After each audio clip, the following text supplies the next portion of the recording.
Welcome to the shed. This is your man in the shed, and before we start, don't forget at the end of the video or during the video to hit the like, share and subscribe. That would be amazing.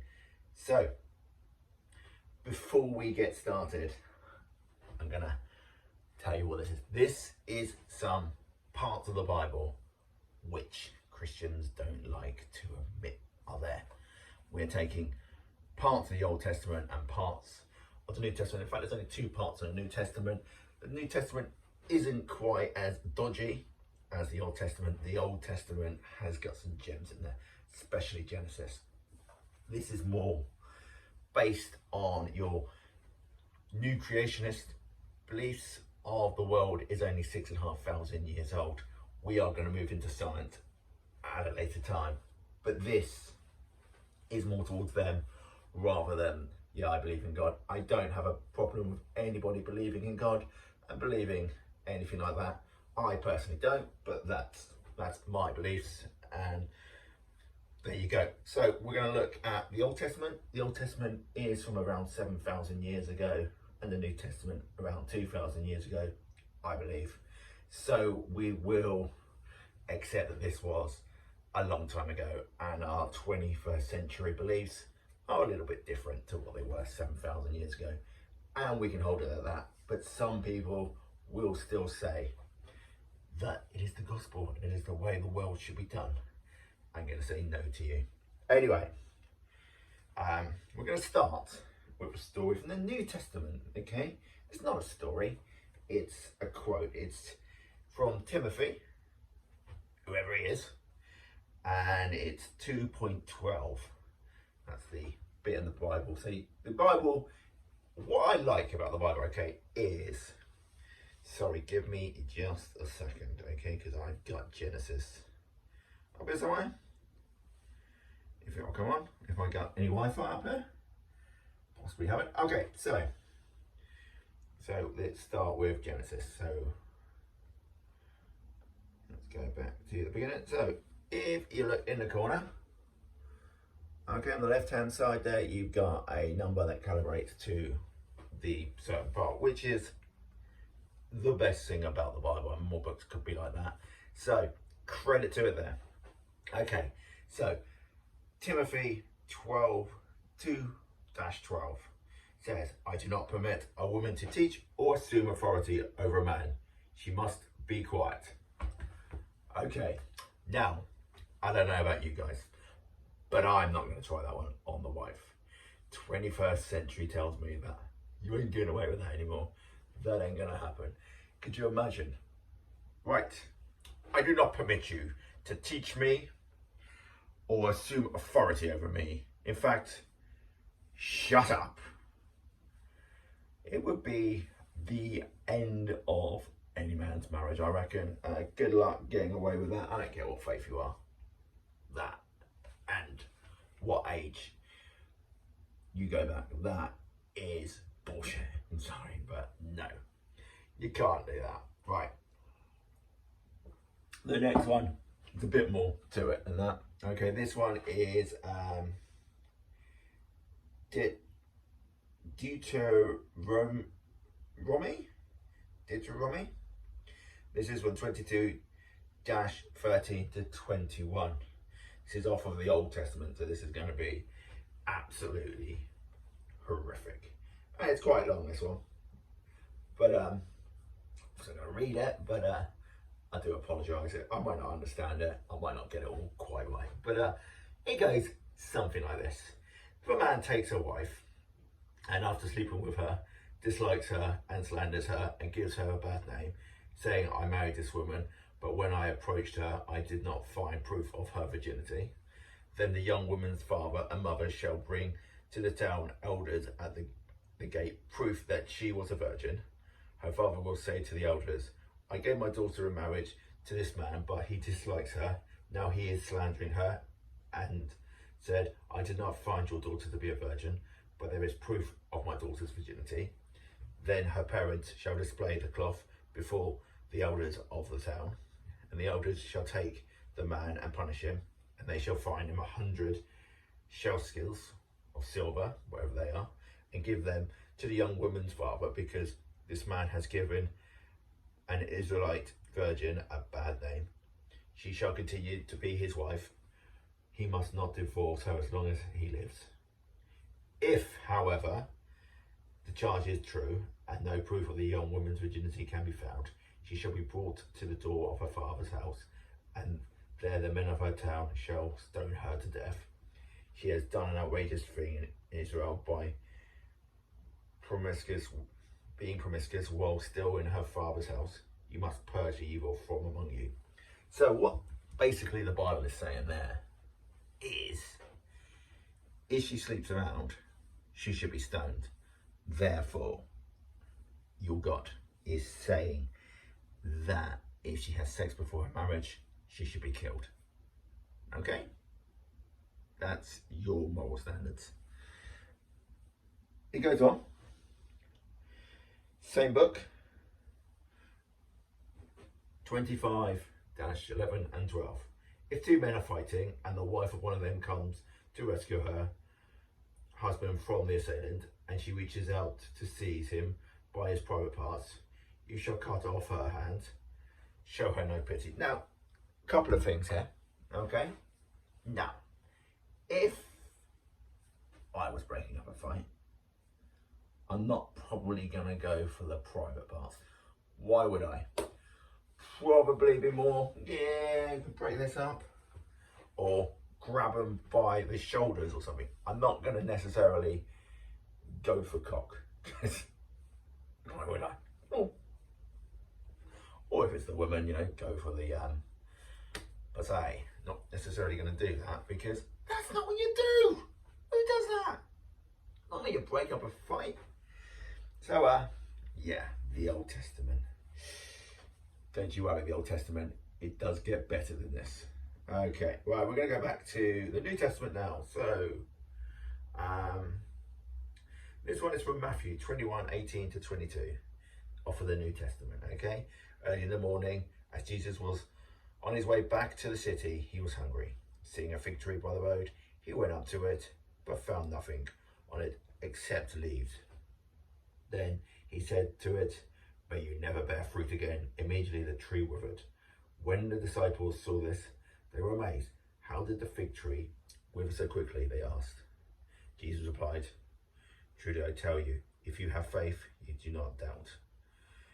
Not only can you do what was done to the fig tree, but you can say it to a mountain, 'Go throw yourself into the sea,' and it will be done. If you believe, you will receive whatever you ask for in prayer." Really then? Okay, so to start with, Jesus obviously doesn't understand about seasonality. You know, the thing is, nowadays we have shops like Tesco's, Asda, Waitrose, wherever you shop, wherever you can afford to shop, you go shop there, buy the best products you can, because that's the way we are. But everything we buy isn't necessarily seasonal, okay? Now, we're going to go back to 6,000 years ago in a moment.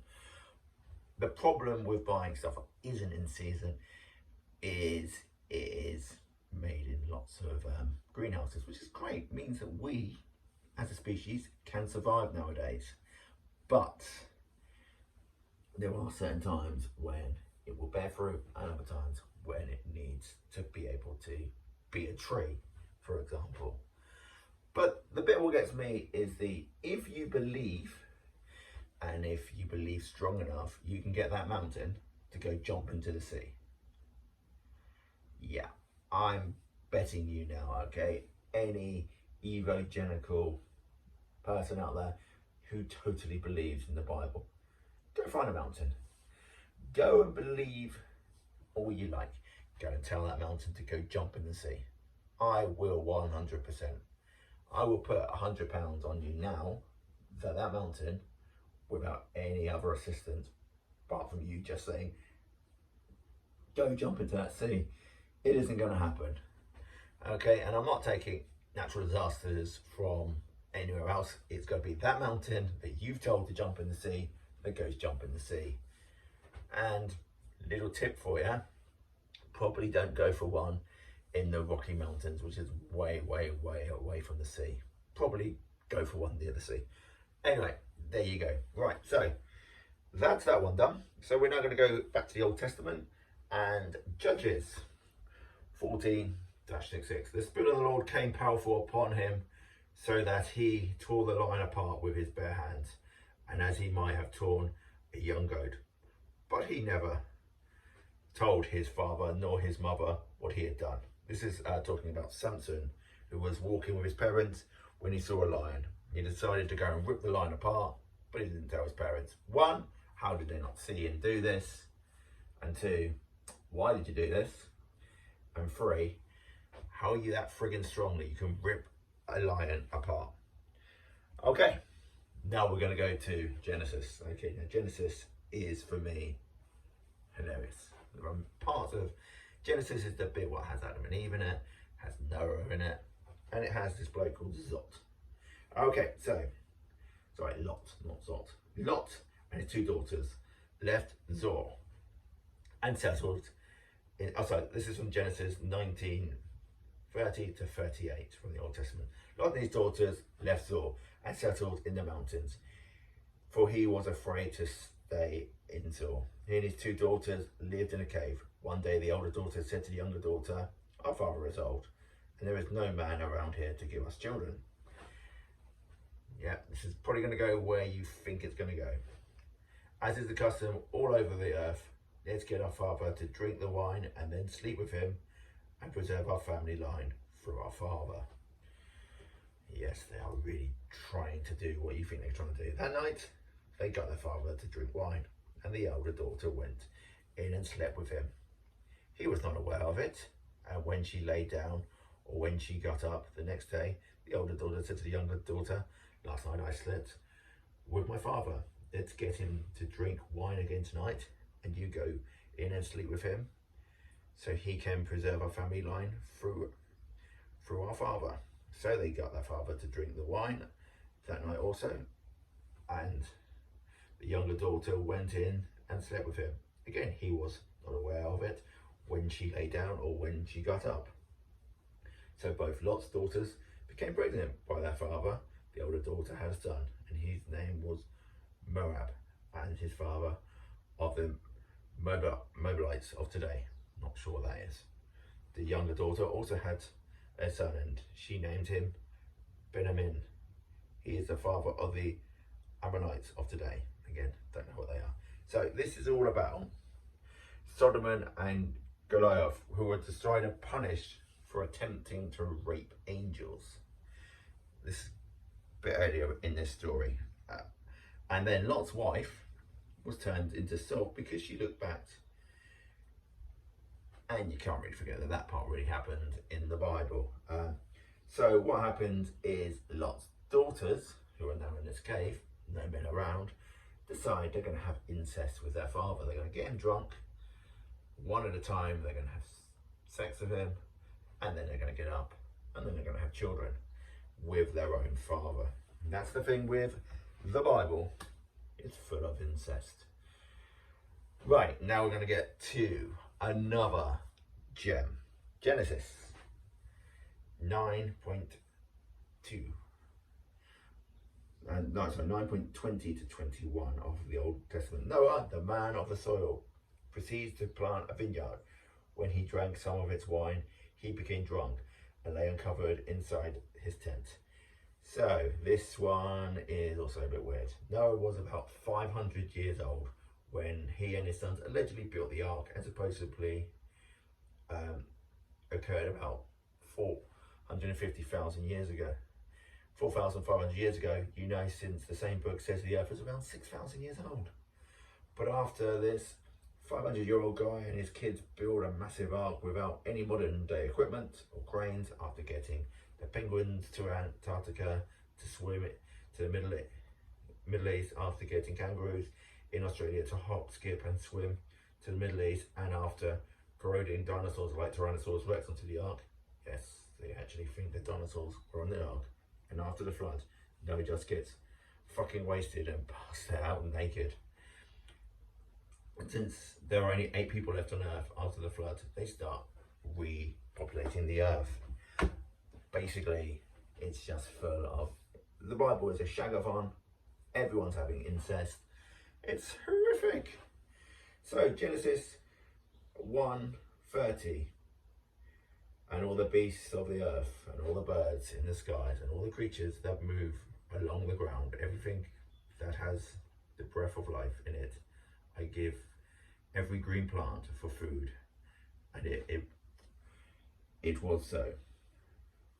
So following up now on the ark, creationists believe that all animals before the flood were vegetarian. So what they did was, and that's including the T-Rex as well, they believe how they made it through the flood was by eating plants that grow on the top deck of the boat. Well, we just ignore the fact that it was raining for 40 days. There's not going to be much sunshine for those plants to grow on. So green plants, which was stated earlier in the Bible, need photosynthesis to grow. Basically, the more sunlight they get, the better they grow. It's raining. They're not going to get a lot of sunlight, although you do get sunlight still through the clouds. But direct sunlight they're not going to get. It's not going to grow. How big was this bloody ark as well? It is actually in there. How big it is, don't really understand the measurements. But this is the thing with creationists over evolution. Okay, so we can go into evolution all you like. There's a few things in the Bible. They say the word kind. What is kind? Explain to me, creationists, what is a kind? Because species and kind are not the same thing, are they? Because my belief in a species is that mankind came from, we're basically an ape, aren't we? That's what we are. We're just a more humanistic version of an ape, whatever humanistic is. Originally, we lived in the trees like all the other apes, and we got these explodable thumbs, which then meant somehow, or that's what we're told, how we create things, and I can see how it works. Holding my cup, holding this cup, this thumb makes it a lot easier, and we've created camera phones. So I'm on my phone right now, my iPhone, and I can film myself talking about this absolute nonsense and then push it online should I choose to. Haven't done it yet, still time not to. Anyway, we're going to stick with the Old Testament because why not? We're going to go for Samuel 18-27, off in the Old Testament. Wherefore David arose and went, he and his men, and slew of the Palestines 200 men. And David brought their foreskins and gave them in foretell to the king, that he might be the king's son-in-law, and gave Samuel him Michal, his daughter, to wife. Well, I didn't read that very well. Basically, so what this one is, David wants to marry this lady, and I think it's the king, isn't it? The king is not too keen on David, and he decides, right, what I want you to do then is go out and get me the foreskins of 100 men. So he goes out and he actually manages to get 200 foreskins, and he brings them back and he gives them to the king. Now, by saying I want you to go and get me 100 foreskins of men, basically the king thought, well, I don't like him, and if he goes out and tries to do this, he's probably going to get himself killed all night. But he comes back with 200, and then he's got no choice, he's got to give him the wife. There you go. So if you want to marry someone, go out and get that foreskins, and I'm sure the father-in-law won't find that at all strange. Right, we're going to finish with Ezekiel, possibly, Ezekiel. I'm not sure how to spell that. Another one off of the Old Testament. Anyway, this one is 23-20. There she lusted after her lovers. Those Gentiles were like those of donkeys. Sorry, let me start again. There she lusted after her lovers, whose genitals were like those of donkeys, and whose emissions or like that of a horse. Yes, okay, right. So, this is a historic book. Okay, it's the greatest selling book of all time, anywhere, whatever year it is. The best selling book over generations has been the Holy Bible. Now, don't stop reading your Holy Bible, okay? Believe in your God. It is your right. Don't preach it on others, and don't try to make out that your God is the all-powerful, almighty, oh great, never does anything wrong. He turned Lot's wife to salt. Why did he do that? Well, you go back to that story, he said, don't look back. And as they got to the end of wherever they were walking, Lot's wife looked back and he turned her to salt. This then meant that Lot's daughters had to get their dads drunk so that he could have sex with them, so that they could continue their family. Incest isn't a good thing. You shouldn't be sleeping with your children. You shouldn't be sleeping with your parents. If you're doing that, go and get some therapy. Go and get some help. It's not right. The Bible is not really, in my view, a great book. If your book of morals contains instructions on how to treat your slaves, then your book is not a valid source of a moral code. There were good parts of it, sure, but also you got to look at different TV channels. Okay, so you have the BBC. For me, the BBC is the best company for broadcast there's ever been. That's my personal opinion. 100 years of the BBC. A big fan of the BBC. Now on the BBC, it has people like David Attenborough who go on there and do their natural history, which is facts. Okay, it's science and that. It's proven facts, and she's done a whole variety of it throughout the years. It also has songs of praise on there, which is religious programs. And again, I don't have a problem with that personally, but it does make you think, well, if you're showing natural history, which has science, how can you be showing religion, which doesn't? Anybody who claims that the Bible is a scientific book, you're absolutely bonkers. There's no proof of anything. Doesn't state anything. Noah's Ark is the biggest pile of junk I've ever read in my life. It makes no sense. How can you have a boat big enough for all these vegetarians? And why did they not stay as vegetarians? Why did they all of a sudden think, oh, Mr. Lion thinking, oh, that zebra looks tasty, I'll go and eat him. Fed up with all this grass, did he? It ain't gonna happen. It's, yeah, don't see that happening at all. Anyway, this has been some of the Bible's best bits, shall we say? I don't know, what did I write it down as? I did have a title for it. Let's stick with that probably, because Bible's best bits don't really work. Oh, that's right, yeah. Let's have a look at what we've written here. Yep, Bible Tales. Yeah, so we're going to stick with Bible Tales. And why don't you decide if they are to your moral compass or not. Anyway, this has been your man in the shed, NP. I am back here in the shed. Hope you've been enlightened to the Bible by this one and enjoyed it a bit.